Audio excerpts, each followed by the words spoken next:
Hello friends, नमस्कार. मी विशाखा आंबोडकर. माझ्या Saishree vlog and food या युट्यूब चॅनलमध्ये तुमचं खूप मनापासून स्वागत करते. आणि आता आम्ही तयारी करून चाललोय बाहेर. तर बाहेर म्हणजे कुठे, तर आधी जाऊ मिनी शिर्डीला, जे की इथे पनवेलमध्येच आहे. आणि नंतर जायचा प्लॅन आहे खोपोलीला, गगनगिरी महाराजांच्या मठामध्ये.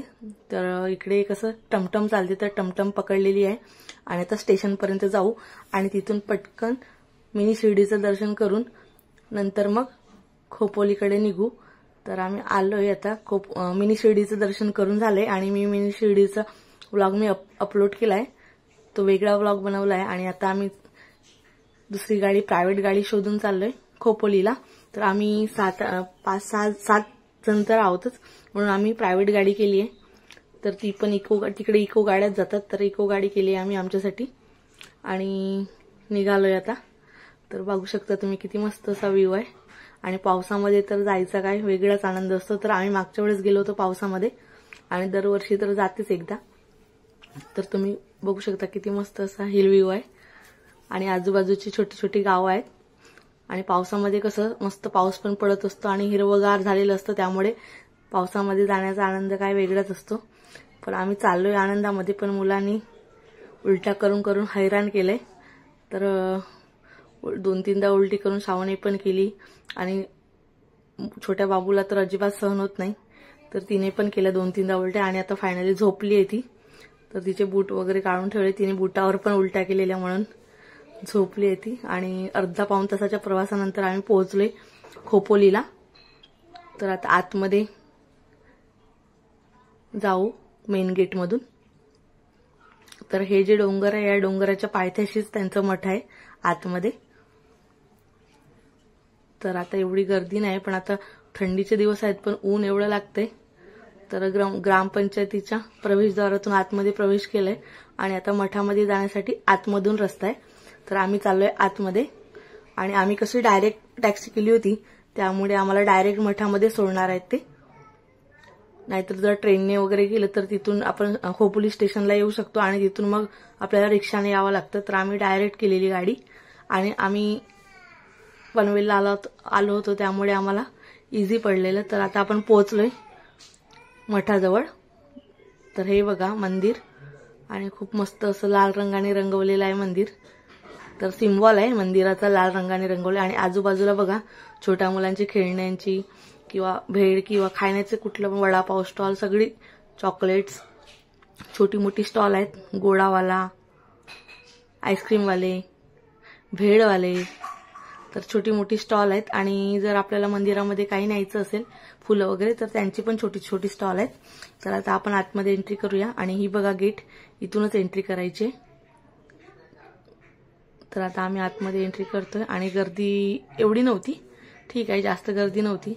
छोट्या मुलांसाठी फुगे, कॉटन कॅन्डी वगैरे होतं आतमध्ये. तर आम्ही आतमध्ये एंट्री केल्या केल्या तिथे चप्पल काढायची आहे. तर उजव्या साईडला आहे चप्पल स्टँड. तर सगळ्यांनी आतमध्ये चप्पल काढायची आहे. आणि आतमध्ये स्ट्रिक्टली त्यांनी वॉर्निंग केलेले की छोटे कपडे घातलेले, हाफ पॅन्ट घातलेले किंवा अंग प्रदर्शन करणारी माणसं अलाउड नाही. आम्ही तिथे बाजूला चप्पल काढली. चप्पल स्टँडला जर ज्यांना चप्पल काढायचं असेल तर तिथे 1 रुपया फाईन आहे. तर तिथे मग सिक्युरिटी चेकिंग आहे. मग तिथून गेलो आतमध्ये. आणि कोणाला फ्रेश व्हायचं असेल तर बाजूलाच वॉशरूम आहे, तर गेल्या गेल्या फ्रेश व्हायचं आणि तिथून एंट्री करायची आतमध्ये मंदिरामध्ये. सो आम्ही दुपारच्या वेळेला गेलेलो, बहुतेक 1 वाजलेला. तर तिथे असतो महाप्रसाद. तर महाप्रसाद जेवल्यानंतर इथून बाहेर यायचंय, म्हणून तिथे खूप गर्दी होती. आणि बघा एकदम एंट्रीलाच इतकं छोटंसं मस्त गार्डन आहे, हिरवगार, आणि मस्त पाण्याचे कारंजे वगैरे असतात. पण आता दुपार असल्यामुळे त्यांनी बंद करून ठेवले. तर आपल्याला जायचंय लेफ्ट साईडने आणि राईट साईडने येणारे आहेत. तर लेफ्ट साईडने जायचंय आतमध्ये. तर असं चालत चालत जायचंय पुढे. आणि मस्त असं त्यांनी छान असं कार्पेट घातलं होतं तिथे चालायला. तर हे बघा, तर चालत चालत आपण पोहोचलो आतमध्ये मठामध्ये. तर गेल्या गेल्या दर्शन होतं गगनगिरी महाराजांच्या प्रतिमेचं. तर आम्ही तिथे दर्शन वगैरे केलं. तर आमच्यासोबत होते आमची दीदी, म्हणजे माझी नणंद, आणि भाऊजी, त्यांची 2 मुलं, माझा मोठा दीर म्हणजे भाऊ आमचा सागर, मी आणि माझ्या 2 मुली. तर माझ्या छोट्या मुलीचं बघा काय चाललंय, तिला ना तो पाळणा हलवायचा आहे. तिला वाटलं तो बसायचा पाळणा आहे म्हणून ती बोलते दीदी तू बस आणि मी हलवणार. तर ती सारखं ते पाळण्याकडेच लक्ष होतं. पाया वगैरे पडली ती, तरी पण तिला पाळणा हलवायचाच होता. तर तिची एवढी झटापट चालू होती ते पाळणा हलवण्यासाठी. शेवटी सागरने तिला धरून हलवलंच, तरी पण ती सारखी सारखी तिकडेच जात होती. आणि त्याच्या पाठी पण एक छोटं मंदिर आहे, तर तिथे पण आम्ही पाया पडलो. आणि ही बघा ही नदी, या नदीला पावसामध्ये भरपूर पाणी असतं आणि इथे समाधी घेतली होती गगनगिरी महाराजांनी. तर आता इथे चालत चालत जायचंय पुढे आणि इथे पण एक मंदिर आहे आणि तिथे त्यांच्या पादुका पण ठेवल्या, तर त्या पादुकांचं पण दर्शन घ्यायचं. आणि एक परत गगनगिरी महाराजांची प्रतिमा ठेवली आहे मोठी, तर तिथे पण खूप मस्त असं प्रसन्न वातावरण आहे आणि बाजूलाच नदी असल्यामुळे इतकं मन प्रसन्न होतं, खूप मस्त वाटतं तिथे. मंदिरामध्ये गेल्यानंतर मनाची एकदम वेगळीच प्रसन्नता होती, तर अशीच झालेली आणि खूप मस्त असं वातावरण होतं.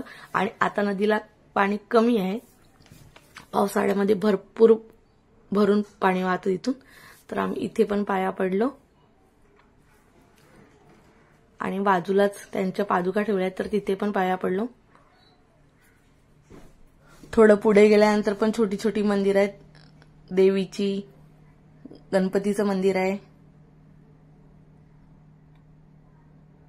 राधाकृष्णाचं मंदिर आहे, विठ्ठल रुक्मिणीचं मंदिर आहे. आणि जे आपले संत महात्मे आहेत त्यांचे पण छोटे छोटे पुतळे लावले आहेत त्यांनी, मस्तपैकी त्यांच्या आकृती आहेत तिथे. तर आम्ही त्यांच्या पण पाया पडलो. आणि आजूबाजूचं वातावरण एवढं मस्त हिरवगार आहे, ते गार्डन खूप मस्त असं फ्रेश फिलिंग येते एकदम तिथे गेल्यानंतर. तर तुम्हाला दाखवते मी आतमधले मंदिर आणि आजूबाजूचं वातावरण बघा किती मस्त. आणि बाजूलाच टेकडी असल्यामुळे, इतकं डोंगर असल्यामुळे इतकं मस्त मन प्रसन्न होतं, खूप मस्त वाटतं तिथे. घरी जावं असं घरी जायलाच नको असं वाटतं. तर तिथे त्यांचे शिष्य होते, त्यांचं पण गगनगिरी महाराजांचे जे शिष्य होते त्यांची पण तिथे एक मोठा फोटो लावला होता. तर आम्ही तिथे पण पाया पडून पुढे गेलो. तर सगळीकडे जास्त करून गगनगिरी महाराजांचेच फोटो लावलेत. आणि हे बघा छोटी छोटी मंदिरं बोललेली मी ती हे आहेत. तर इथे एक मोठं कासवाची मूर्ती आहे आणि हे मध्येच गणपती आहे, बाजूला 2 देवी आहेत. तर खूप मस्त मन प्रसन्न होते एकदम मंदिरामध्ये गेल्यानंतर. तर मग आणि इथे आहे मोठं शिवलिंग आणि इथे पण एका देवीचं मंदिर आहे छोटंसं.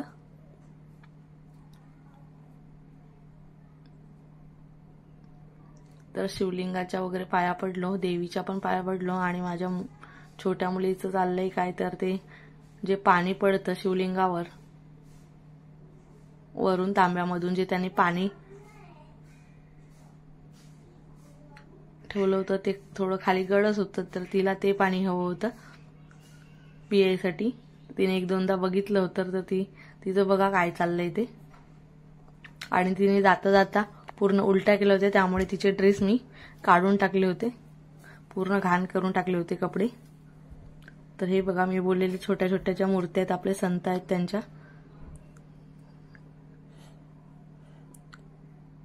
संत तुकाराम, संत रविदास, भगवान बुद्धाची पण मूर्ती आहे तिथे, ही बघा. तर दोघी मुली आवडीने पाया पडत होत्या तिथे. आणि हे आहेत इथले पुजारी बाबा. आणि ही बघा विठ्ठल रुक्मिणीची मूर्ती. तर आम्ही सगळीकडे पाया पडलो.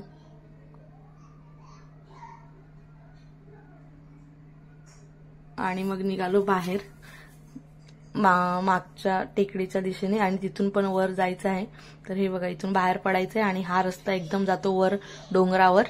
आणि डोंगरावर आहे तिथे गगनगिरी महाराजांची मूर्ती आहे आतमध्ये डोंगरामध्ये. तर मुलीमुळे वर जायला जमलं नाही, तर आमची तयारी होती वर जायची, म्हणजे आम्ही दोघं जाऊन आलो असतो. आणि ही आहे त्यांचं ऑफिस टाईप. तर त्यांनी मस्त दोन्ही पण मस्त सेम कलर दिलाय, आपल्या मंदिराला पण आणि ऑफिसला पण. आणि इथून वर चालत चालत जायचंय आणि आजूबाजूला एवढं मस्त हिरवेगार आहे, एकदम गावामध्ये आल्यासारखं वाटतं. आणि इतकं मस्त वातावरण आहे, एकदम शांत, खूप मस्त. आणि इथे पण महाराजांची एक मूर्ती आहे आणि ते त्यांचं पालखी वगैरे कधी निघत असेल, सोहळा असतो तेव्हा, पालखी सोहळा, तेव्हा पालखी वगैरे ठेवली आहे, त्याचं सामान ठेवलं होतं. आणि बाजूलाच एक छोटंसं गार्डन होतं, तर तिथे मुली खेळत बसलेल्या. आणि आजूबाजूला खूप असं मस्त मोठी मोठी झाडे आहेत, आंब्याची, चिकूची, फणसाची वगैरे. तर खूप माकड आले होते तिथे चिक्कूच्या झाडावर चिक्कू खाण्यासाठी. अशोकाची वगैरे भरपूर झाडे आहेत आणि खूप मस्त वाटतं. इथे हे बघा आंब्याची झाडं आणि इथे माकड आलेत.